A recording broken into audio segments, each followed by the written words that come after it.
आग में जलाना चाहा, मगर जब उन्हें आग में फेंका गया तो अल्लाह ने उसी आग को ठंडा कर दिया और फिर सालों तक एक औलाद के लिए रो रो कर दुआ करते रहे। और जब 84 साल की उम्र में बेटा मिला तो अल्लाह का हुक्म आया, ए इब्राहिम, अपने मासूम बेटे को अल्लाह की राह में कुर्बान कर दो। आज की यह दास्तान आपको सिर्फ रुलाएगी नहीं, बल्कि यह बताएगी कि अल्लाह की मोहब्बत का असली मतलब क्या होता है। प्यारे दोस्तों, हजरत इब्राहिम अलैहिस्सलाम अल्लाह ताला के वह अजीम पैगंबर थे जिनसे अल्लाह ने बहुत बड़ी बड़ी कुर्बानियां ली। नमरूद ने उन्हें आग में जलाने की कोशिश की, मगर अल्लाह ताला ने अपने नबी को सलामत आग से बाहर निकाल लिया।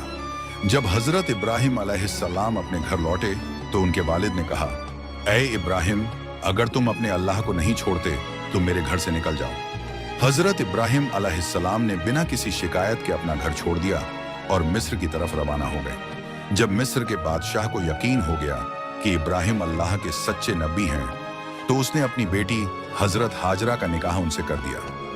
इसके बाद हजरत इब्राहिम अपनी बीवी हाजरा को लेकर फिलिस्तीन चले गए और वहीं रहने लगे, मगर उनकी कोई औलाद नहीं थी। वह दिन रात अल्लाह से दुआ करते रहते, ऐ मेरे रब, मुझे एक नेक और फरमाबरदार बेटा अता फरमा। साल गुजरते गए, उम्र ढलती गई, मगर उनकी उम्मीद बाकी रही। 84 साल की उम्र में भी वह यही इल्तिजा करते रहे, ऐ अल्लाह, मैं तेरी रहमत से मायूस नहीं हूँ, मुझे एक बेटा अता कर जो बुढ़ापे में मेरा सहारा बने। आखिरकार अल्लाह ताला ने उनकी दुआ कबूल फरमा ली।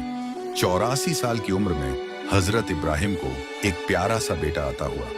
उन्होंने उसका नाम इस्माइल रखा।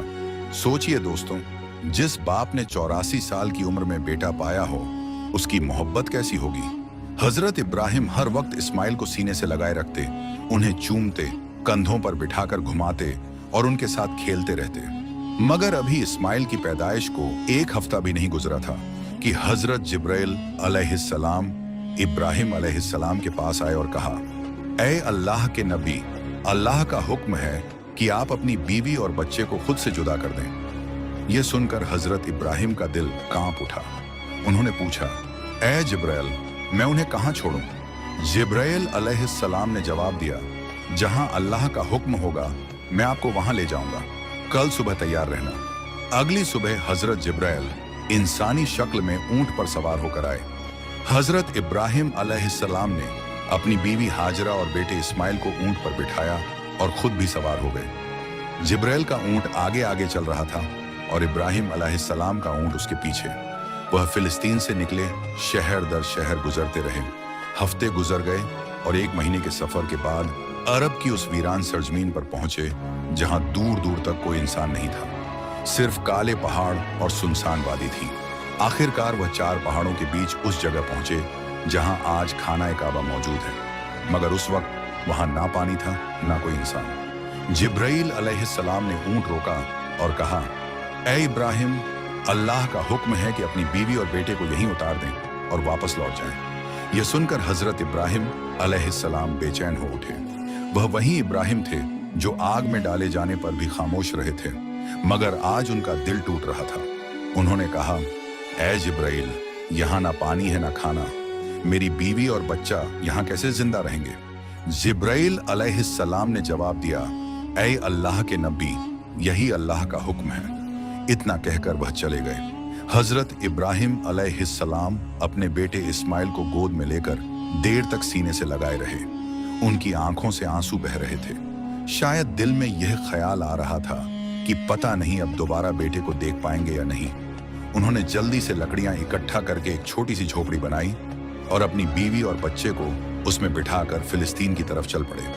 जब बीबी हाजरा ने अपने शौहर को जाते देखा तो वह रोती हुई उनके पीछे दौड़ी और कहने लगी, आप हमें इस वीरान जगह में छोड़कर कहाँ जा रहे हैं? यहाँ ना खाना है ना पानी, मैं और मेरा बच्चा यहाँ कैसे जिंदा रहेंगे? इब्राहिम अलैहिस्सलाम जवाब देना चाहते थे, मगर तभी जिब्राइल अलैहिस्सलाम फिर आए और बोले, ऐ अल्लाह के नबी, आपको हुक्म है कि कोई जवाब ना दे, खामोशी से वापस लौट जाएं। दोस्तों, सोचिए उस बूढ़े बाप का दर्द जिसे 84 साल की दुआओं के बाद बेटा मिला था और आज वही अपने बच्चे को वीराने में छोड़कर जा रहा था। ऊंट आगे बढ़ रहा था और बीबी हाजरा गोद में इस्माइल को लिए उसके पीछे दौड़ रही थी। वह रोते हुए कहती, आप हमें क्यों छोड़कर जा रहे हैं? मेरा बच्चा प्यास से मर जाएगा। मगर इब्राहिम अलैहिस्सलाम को अल्लाह का हुक्म था। उनका दिल टूट रहा था मगर जुबान खामोश थी। बीबी हाजरा लगातार उनके पीछे दौड़ती रही। आखिर थककर उन्होंने पूछा, क्या अल्लाह ने आपको हुक्म दिया है कि मुझे और मेरे बच्चे को इस वीरान वादी में छोड़ दें? इब्राहिम अलैहिस्सलाम ने कुछ नहीं कहा, बस सिर हिलाकर इशारा कर दिया कि हाँ, यह अल्लाह का हुक्म है। यह सुनते ही बीबी हाजरा की आंखों में आंसू थे मगर दिल में हिम्मत आ गई। उन्होंने कहा, अगर यह अल्लाह का हुक्म है तो जाइए। मेरा रब मेरी और मेरे बेटे की हिफाजत करेगा। मैं अपने रब के लिए हर कुर्बानी देने को तैयार हूं। इतना कहकर वह वहीं खड़ी रही और अपने शौहर को जाते हुए देखती रही। धीरे धीरे ऊंट पहाड़ों के पीछे ओझल हो गया। बीबी हाजरा वहीं बैठकर रोती रही। उधर हजरत इब्राहिम अलैहिस्सलाम जब पीछे मुड़े और अपनी बीवी को न देखा तो उनका दिल बेचैन हो उठा। उन्होंने ऊंट रोका, सजदे में गिर पड़े और रोते हुए दुआ की, ऐ मेरे रब, तेरे ही हुक्म पर मैंने अपनी बीवी और बच्चे को इस सुनसान जगह में छोड़ा है। यहाँ ना पानी है ना खाना, मगर तू ही इनका मालिक और हिफाजत करने वाला है। इतना कहकर वह फिलिस्तीन की तरफ रवाना हो गए। इधर बीबी हाजरा अपने छोटे से बेटे इस्माइल को गोद में उठाकर उस झोपड़ी की तरफ लौटने लगी। चारों तरफ खामोशी थी। दूर दूर तक सिर्फ वीरान पहाड़ दिखाई दे रहे थे। बीबी हाजरा कोई आम औरत नहीं थी। वह मिस्र के बादशाह की बेटी थी। उन्होंने अपनी पूरी जिंदगी महलों में गुजारी थी। नौकर चाकर, आराम, दौलत और हर तरह की नेमत उनके पास मौजूद थी। मगर आज अल्लाह की तरफ से ऐसा इम्तिहान उनके सामने था जिसकी कल्पना भी कोई नहीं कर सकता। जब हजरत इब्राहिम अलैहिस्सलाम उन्हें उस वीरान वादी में छोड़कर वापस चले गए तो बीबी हाजरा अपने छोटे से बच्चे इस्माइल को गोद में लिए देर तक उसी तरफ देखती रही जिधर उनके शौहर गए थे।